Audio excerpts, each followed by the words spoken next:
Alaikum warahmatullahi wabarakatuh. Page 75. Today's lecture is very important because today I'm going to explain the key terms which are generally used in sociology, and all the subject of sociology simply go around these terminologies. I mean, if you people exactly understand what these terminologies are all about, then I mean it will be far more easier to explain your answer, and even you can have a very good expression of writing. I mean, for instance, if you people really know how to deal with all these terms, the very first thing I'm going to start with is validity. Validity is a concept that is used to assess different research methods and data. Validity is the idea that method and data are only useful if they actually measure or describe what they claim to measure or describe. The term validity covers several different areas concerned how true to life answer and findings are. Ecological validity refers to the extent to which research methods reflect the world's being studied.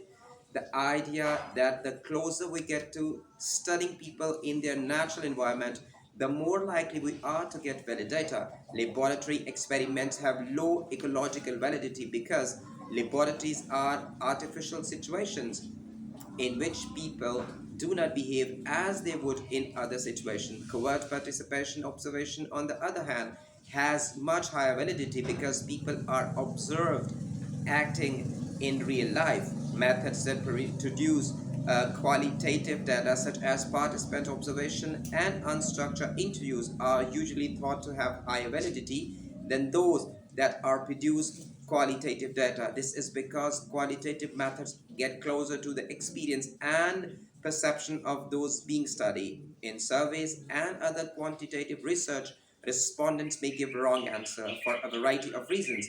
For example, they may want to make a good impression on the researcher by giving a socially approved answer. The finding will then be invalid, though they may be reliable, as the same answer would be given again to the different researcher. So, according to all the stuff I have read, you need to understand what is validity is all about. Validity is basically, you can say, it's a tool or a medium through which we try to understand how exact the things are, and how exactly or how successfully we transform the things we have observed through our research methods. So the thing is validity is all about the thing, how closely you interpret the situation, how closely you read the situation. So there are two things we need to understand. The very first thing about the validity is, most of the time, qualitative data is more valid. You know why? Because in qualitative data, it's all about the interaction, it's all about the scenarios, it's all about the situation, it's all about the action reaction, it's all about the people's behavior. And more closely you people are observing your respondent in a natural ambience, a natural environment, the more closely we will get the data, and that data is considered to be the valid. The one thing. Second thing is that, on the other hand, if we talk about the quantitative data, as you can say, it's reliable, because the thing is, I mean, you keep on having the same answer again and again, and you don't have that much option or the choice in the questionnaire. But it is reliable because having the same data with the people, but it is not that valid because it is possible due to certain reason, and one of the reasons, you are not able to express the truth, you are not ready, you are shy, reluctant, so many reasons behind your answer. Because when you answer a question in a questionnaire, it is possible, for instance, you can simply go with the wrong answer. But in unstructured interview, in participant observation, when the researcher is participating, is talking, communicating with the respondent in a natural way, and just build a confidence between the respondent and the researcher, so the answer at that particular moment will reflect the validity. So in very simple words, validity, it's all about the natural outcome. Validity, it's all about the reflection or the expression which should be get through the natural process. This is validity. So, and the last thing I want to put in this description or the detail of the validity is, it's one thing you need to learn. What? Qualitative, it's more the time, it's more valid. Quantitative is not that valid, it is possible to be reliable. Secondly, in participant observation, unstructured interviews, you are more likely to get valid data. On the other hand, if we talk about the quantitative, in questionnaire are in structure interview, it is possible the data you will get is more reliable, but it is not considered to be that valid, as compared to the qualitative measures. So this is what actually we are supposed to have in validity. The next thing is the reliability. What is reliability is all about? This is the second term. Reliability refers to how effective a research approach is at collecting consistent data. It is about whether the accuracy of the data can be checked by repeating or replicating the research. If different answers are obtained, the research approach is unreliable, and any conclusion drawn from it will be limited. Reliability can be improved by standardizing the research approach, as this allows less scope for the different to occur in the way that different researchers ask questions and collecting data. If people who have the same or similar characteristics, the same study results should be achieved each time.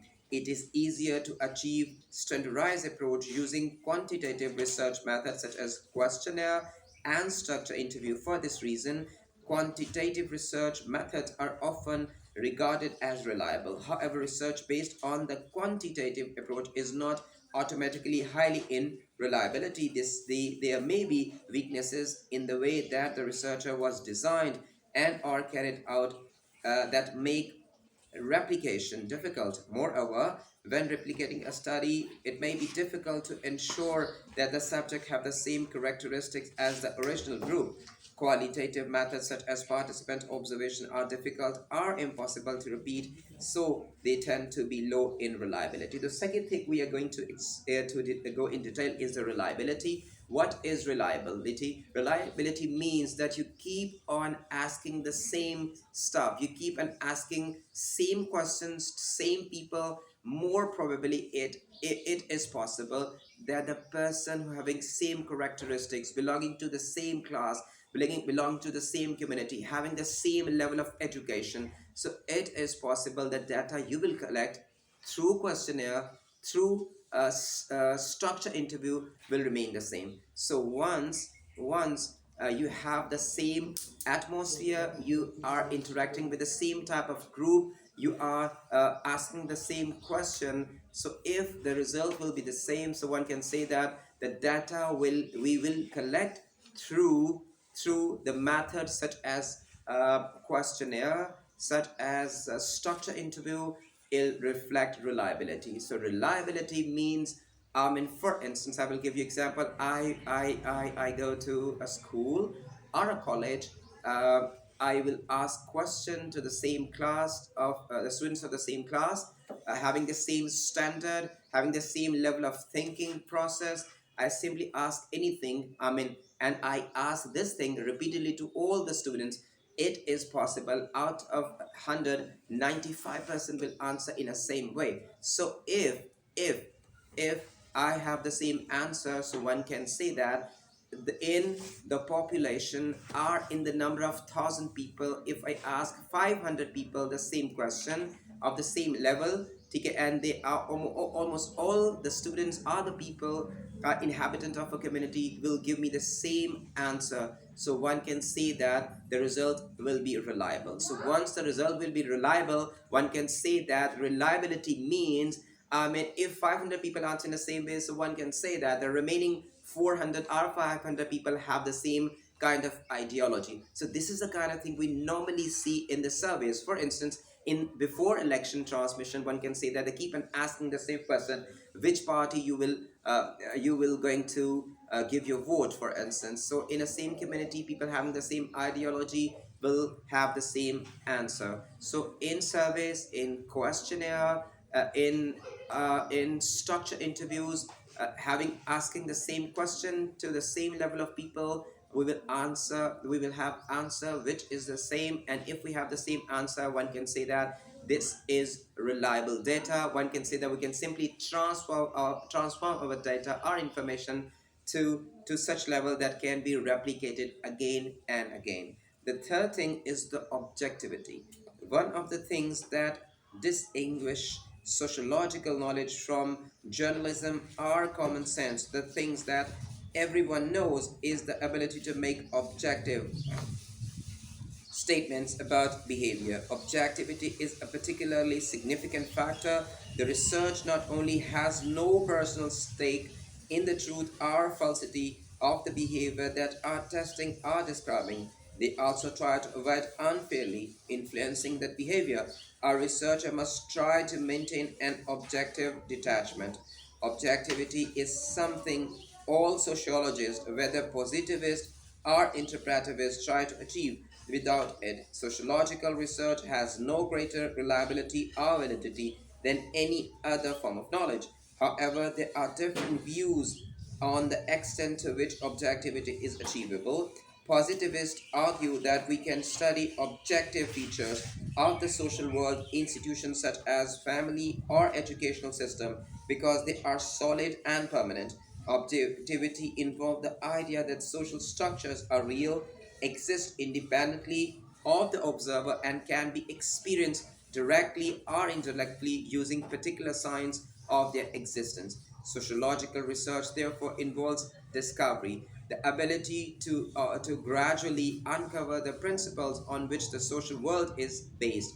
Discovery is achieved by the researcher distancing themselves from the behavior being studied. Objectivity requires the researcher to place themselves outside the behavior they are studying. Theoretically, if not always practically, their personal values and beliefs should not influence what they see. They must study the social world as a removed observer.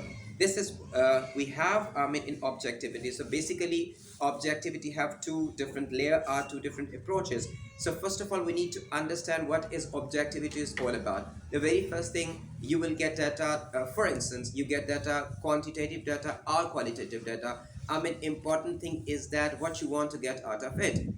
Even it's a questionnaire or it's a participant observation. The objectivity means what you are doing and what is the reason why you are collecting the data through any sources. So again, I'm saying that regardless it's a qualitative data or the quantitative data, importance is given all the time to the objectivity. And once we talking about the objectivity, we need to understand one thing.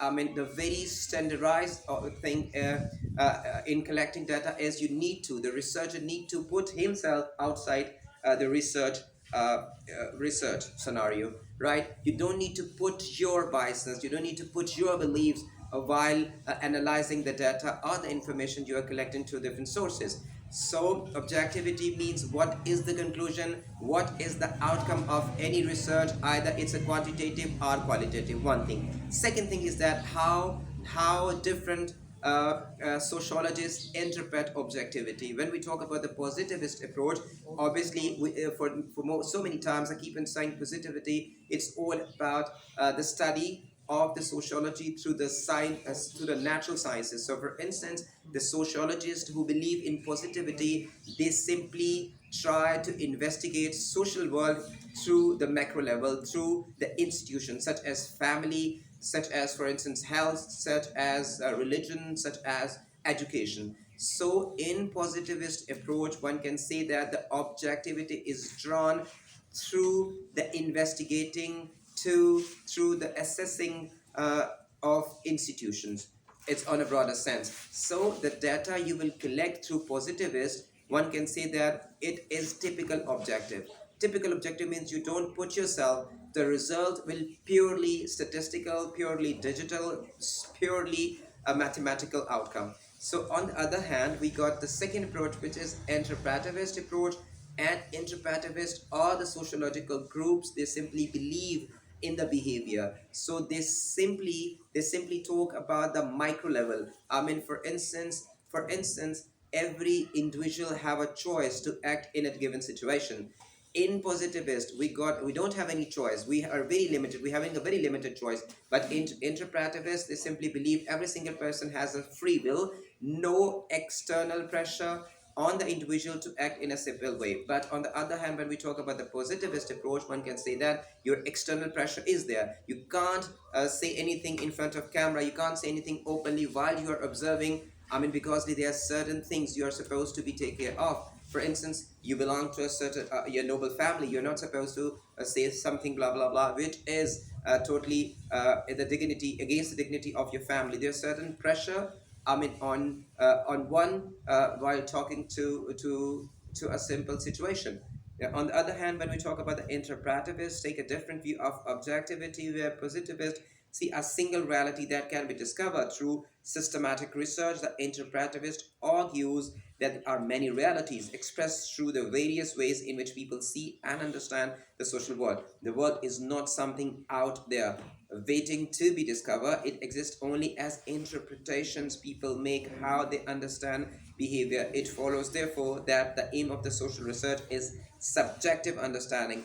The researcher's role is that of an objective channel through which individuals tell their story to uncover how why people see the social world in the particular ways because of the nature of what they study. So this is basically the main reason, as I mentioned earlier, that objectivity has a different phases in when we simply have the classes of positivist, entirely different. You got pressure, you got external restrictions, you are not supposed to talk openly like the natural sciences. On the other hand, interpretivists, they are different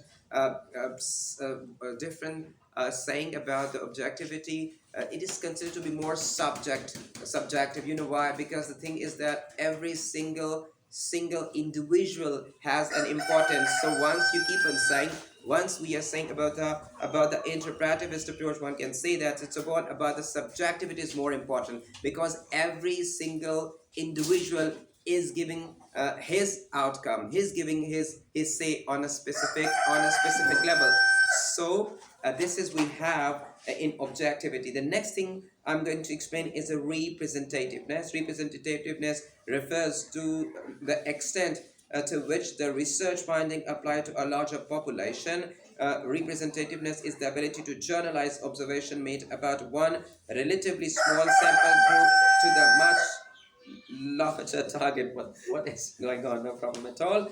Larger target population it represent. This is, you can say that this is the natural ambience I have. I just sitting I mean on a natural ambience while all I mean the stuff, my animals, my pets are hanging around here and there. No problem at all. So I'm talking about the representativeness. Representativeness is basically the kind of thing how whatever the data you are collecting through any means, either your data is qualitative or quantitative, regardless of the method, regardless of the data, which kind of data you have, it is representativeness means the thing, the outcome you have, how much this outcome can influence the larger population. So for instance, as I mentioned earlier, more reliable the things are, more representative it will be. So it is the same, one can say that in questionnaire, the outcome of questionnaire are the outcome of a quantitative data is more likely to be a representative.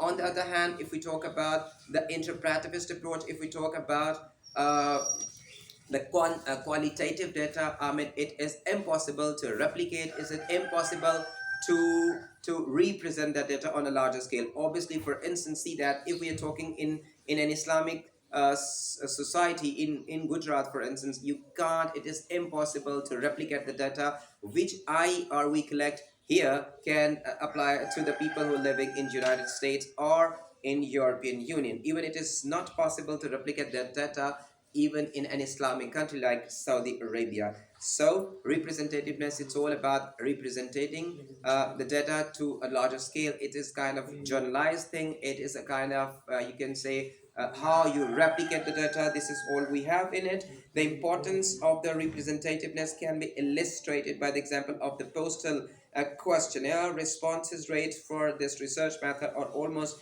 invariably low, which can create problem in two ways. There is an increased chance of sampling error created by an unrepresentative self-selected sample, a sample that select itself. Those who bother to reply.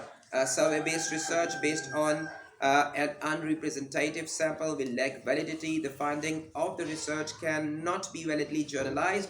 to the target population. So we need to understand this thing as well. Representativeness, it's as I mentioned earlier, representativeness can be replicated, is more likely to be reliable, but we need to make sure the data we are collecting through any means, even the survey or through questionnaire, it is possible to replicate, but you need to make sure the people who are answering, they are answering in a true sense, in a true will, right? So sociological approach is also complicated by the people's awareness of both themselves as the objective for research and the relationship to other, such as those carrying out the research. It is further complicated by the fact that different sociologists see the social world differently. Human relationships have an ethical dimension and extend to the way we believe we should study human relationship through research. For some sociologists, conducting experiments on people without consent can be morally justified because the result of the research may prove valuable. For others, this behavior is both morally wrong and scientifically incorrect because to truly understand behavior, we must understand how it is subjectively experienced. So there's a last thing which is involved is the ethical issues. You know what is the ethical issues are all about? I mean, they're two different. You can say we can simply draw lines.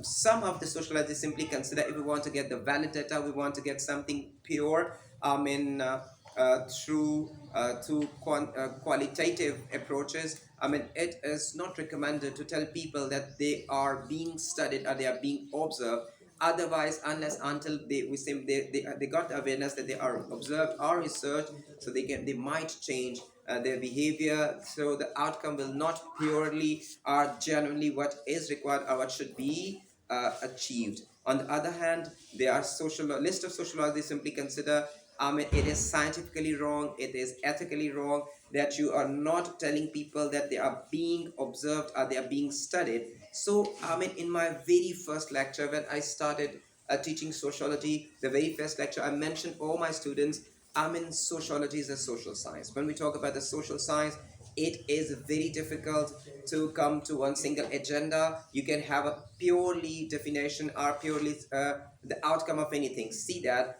while discussing to any research, while talking about any social issue or problem, one can say that, for instance, if we get the quantitative data, we can't get the solution. Quantity just give you the numbers, the total, the percentage, the ratio.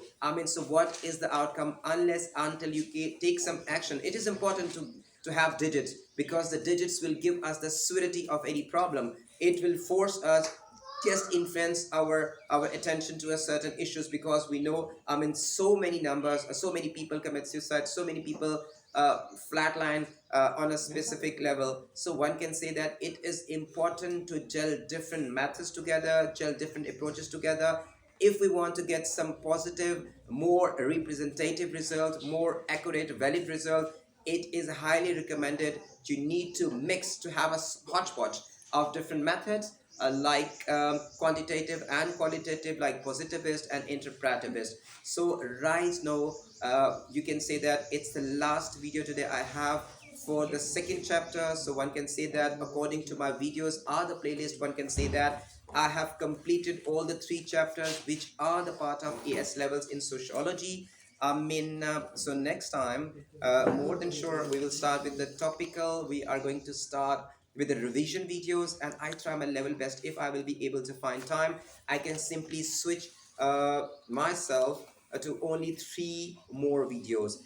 One video, it will take might be 1 hour, and you people are if you people are able to watch the complete video, or you don't want to you can say watch other videos, so I simply recommend you to go through three upcoming videos. The large videos are the revision videos through which you can get the desired results. The first video will come in a day or two, in which I simply tell you about uh, the second chapter, or you can say that the research methods. So you keep on watching, keep praying, because it's a Ramazan and there are certain, you can say it's a timing through which you can simply pray, your supplication will be rewarded.